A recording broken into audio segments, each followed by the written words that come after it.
Assalamualaikum warahmatullahi wabarakatuh. Baiklah teman-teman, kali ini kita akan membahas saham IPO yaitu PT Septa Usaha Gemilang Indah Tbk atau dengan kode saham SAGI. Di mana SAGI ini nantinya akan terbit di bursa saham kita dengan disertai waran yaitu 4:5 teman-teman. Kemudian untuk sektornya yaitu properti dan real estate dan kegiatan usahanya yaitu bergerak dalam bidang real estate. Baiklah untuk berikutnya, untuk saham yang ditawarkan yaitu sebanyak-banyaknya 1,6 miliar lembar saham atau setara dengan 20,04% dari modal ditempatkan di store penuh perseroan setelah penawaran umum perdana saham.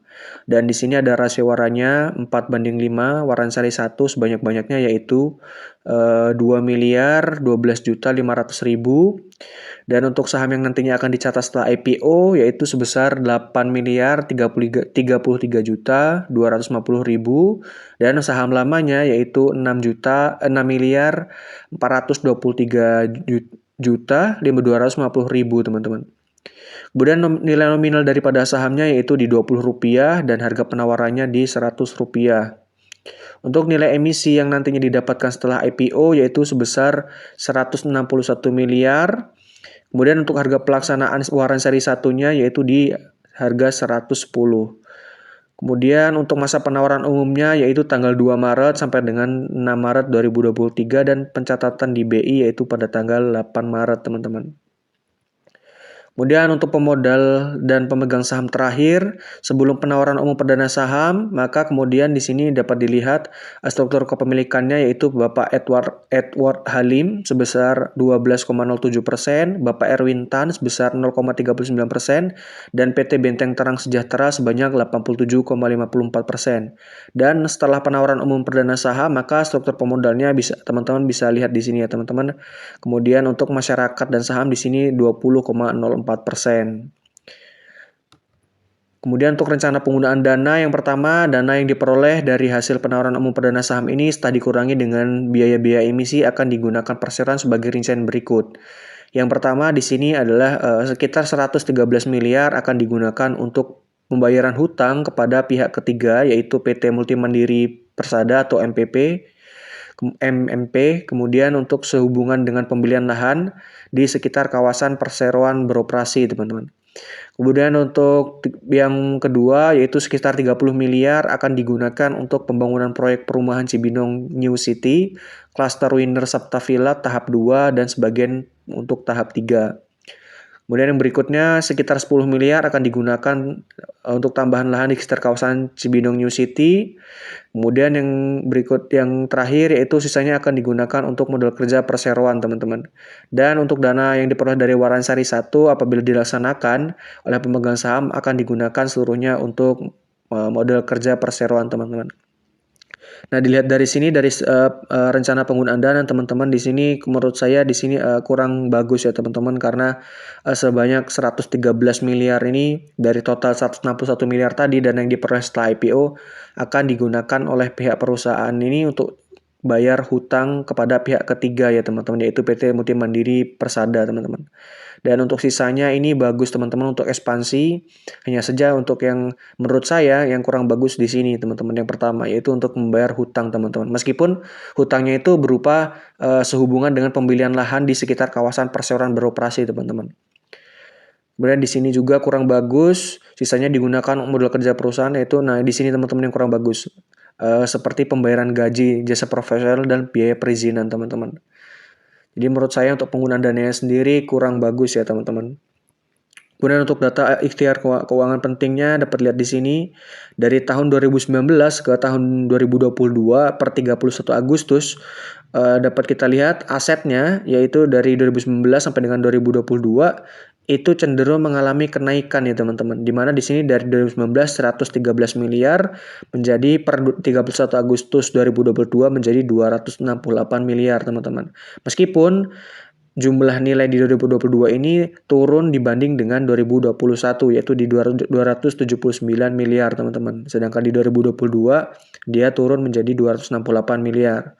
Nah, untuk dilihat dari liabilitasnya juga teman-teman di sini untuk 2019 itu sebanyak 112 miliar. Kemudian per 31 Agustus dia menjadi 448 miliar, teman-teman. Jadi untuk liabilitasnya ini semakin lama semakin naik dan kemudian ekuitasnya yaitu 700 juta, kemudian menjadi 109 miliar, dan kemudian di 2022 per 31 Agustus menjadi 120 miliar, teman-teman. Nah, di sini teman-teman, apabila kita lihat dari liabilitas dan ekuitasnya, hutang terhadap ekuitas, maka dapat saya katakan saat ini dari 31 Agustus 2022 ini jumlah hutangnya ini cukup tidak bagus ya teman-teman jika dibanding dengan ekuitasnya, teman-teman. Di mana jumlah hutangnya di sini di liabilitasnya lebih besar ketimbang ekuitasnya, teman-teman. Jadi apabila di kemudian hari ada masalah dengan perusahaan ini tentang keuangannya, nah ini di sini sangat tidak aman, teman-teman ya. Karena hutangnya itu lebih besar ketimbang ekuitasnya, teman-teman. Jadi pada intinya untuk laporan keuangan sendiri dari prospektus ini saya rasa ini kurang bagus, teman-teman, karena nilai hutangnya lebih besar daripada nilai ekuitasnya, teman-teman. Kemudian untuk laporan laba rugi penghasilan komprehensif dapat kita lihat di sini. Untuk penjualannya sendiri di tahun 2019 SAG ini memiliki total penjualan yaitu 331 juta, kemudian per 31 Agustus itu kemudian menjadi 20 miliar, teman-teman. Di sini ada kenaikan penjualan, akan tetapi kemudian jika kita lihat di laba komprehensif di sini, ternyata di tahun 2019 SAG ini mengalami kerugian, teman-teman, sebanyak 2,8 miliar, teman-teman. Kemudian di 2020 itu lebih besar lagi, naik menjadi 3,1 miliar, dan di tahun 2021 itu sudah mulai membukukan keuntungan, teman-teman, di 5,2 miliar. Kemudian sedangkan untuk per 31 Agustus 2022 itu masih membukukan keuntungan, akan tetapi dia turun, teman-teman ya. Karena mungkin di sini masih per 31 Agustus belum sampai dengan per 31 Desember ya, teman-teman. Jadi di 2021 di sini di 5,2 miliar, kemudian untuk per 31 Agustusnya 2022 pendapatannya hanya 4,6 miliar, teman-teman. Kemudian untuk kebijakan dividen, sebagai perusahaan terbuka, perseroan merencanakan membayarkan dividen tiap tahunnya mulai tahun buku 2023 dengan jumlah sebesar 20%, teman-teman. Dengan sebelumnya mempertimbangkan struktur pemodal, kebutuhan pengembangan kerja perseroan, dan lain-lain, dan juga keputusan RUPS, teman-teman. Di mana dividen tunai akan dibayarkan dalam rupiah dan pemegang saham pada recording date akan memperoleh hak atas dividen dengan jumlah penuh karena pajak penghasilan berlaku dan lain-lain. Di sini teman-teman bisa baca sendiri. Jadi SAG ini ada rencana pembagian dividen sebesar 20% menggunakan tahun buku 2023. Berarti tahun 2024 baru akan membagikan dividen, teman-teman. Itu pun kemudian jika ada keputusan RUPS mengatakan pembagian dividen, teman-teman. Tapi jika dilihat dari kinerjanya sendiri, saya rasa masih belum ya, teman-teman, untuk 2024 pembagian dividen karena nilai pembukuan labanya itu masih kecil sekali, teman-teman. Kemudian untuk valuasinya sendiri SAG ini, di sini saya mau bagi menjadi dua. Yang pertama ini ketika belum ditambahkan dana IPO, dan di sini setelah ditambahkan dana IPO dan juga perubahan kepemilikan saham, teman-teman.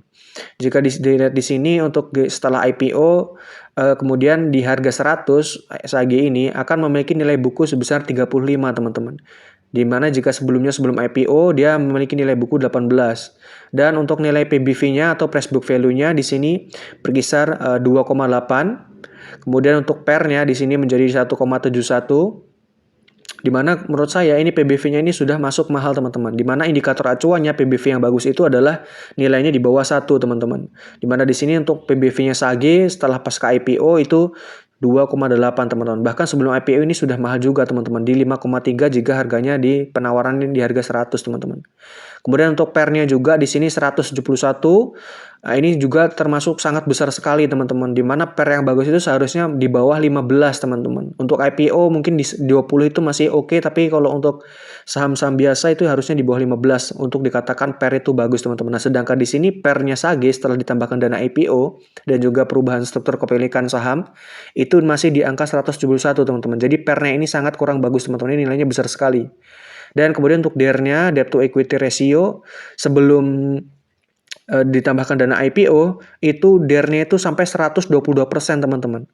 Ya, liability per ekuitas teman-teman, atau hutang terhadap ekuitasnya itu di 122%. Artinya hutangnya lebih besar ketimbang ekuitasnya, dan itu apabila nantinya ke depan itu ada masalah, ini kurang bagus teman-teman di sini. Akan tetapi setelah ditambahkan IPO, debt to equity ratio-nya ini turun drastis teman-teman, tidak sampai kemudian 100%, bahkan di sini 50% atau 52% teman-teman. Jadi di sini dapat dikatakan setelah dana IPO dimasukkan ke dalam ekuitasnya Sage ini, untuk debt to equity ratio-nya ini sangat aman teman-teman, karena hanya dinilai 50%, di mana DER itu kan acuannya di sini di bawah 100%, itu semakin bagus teman-teman.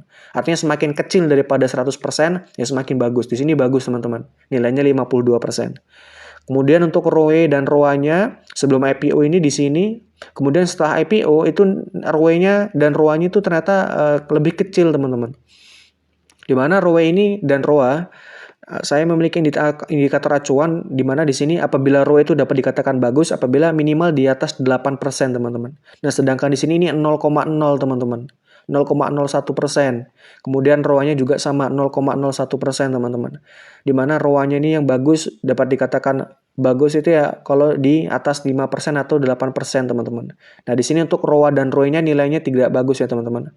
Dan untuk earning per share-nya itu semakin tinggi semakin baik teman-teman. Nah, di mana di sini tuh nilai earning per share-nya itu hanya 0,58 setelah IPO, dan sebelum IPO ini di 0,73 teman-teman. Jadi dapat dikatakan untuk kategori valuasi ini menurut saya kurang bagus ya teman-teman, di mana untuk PBV-nya itu sudah mahal, kemudian PER-nya itu terlalu tinggi, di mana harusnya PER itu di bawah 15, ini di 111, dan untuk DER-nya masih aman setelah ditambahkan dana IPO, dan ROE-ROA-nya ini kurang bagus, serta EPS-nya juga kurang bagus teman-teman. Kemudian kesimpulannya untuk rencana penggunaan dana daripada Sage ini, yang pertama rencana penggunaan dananya itu kurang bagus ya teman-teman, karena tadi ada pembayaran hutang, kemudian asetnya itu cenderung naik turun, tetapi di tahun 2022 itu mengalami sedikit penurunan ketimbang di tahun 2021 teman-teman. Kemudian untuk laba usahanya itu naik turun, dan untuk DER-nya itu sebelum IPO itu tidak bagus, sedangkan setelah IPO ditambahkan dana IPO itu PER-nya itu menjadi aman teman-teman, karena hutangnya terhadap liabilitasnya atau hutangnya terhadap ekuitasnya itu lebih kecil teman-teman setelah ditambahkan dana IPO. Untuk valuasinya juga tergolong mahal karena FBBV-nya itu di atas 1. Kemudian untuk ROA dan ROE-nya itu tidak bagus ya teman-teman, hanya nilainya 0, sekian persen. Kemudian untuk setelah ditambahkan dana IPO, ada kemungkinan untuk saham Sage ini, jika dilihat dari sektor usaha dan juga kemudian jumlah hutangnya setelah ditambahkan dana IPO, hutang terhadap ekuitas atau hutang terhadap asetnya, itu kemungkinan akan masuk ke daftar efek syariah teman-teman. Hanya saja kita tunggu saja pengumuman resminya apakah kemudian saham Sage ini akan masuk ke daftar efek syariah teman-teman. Nah, untuk keputusan beli, saya harap teman-teman juga bisa melakukan riset-riset lagi, kemudian baca-baca lagi sebelum kemudian membeli saham Sage ini teman-teman. Mungkin itu saja, semoga video ini bermanfaat dari saya. Assalamualaikum warahmatullahi wabarakatuh.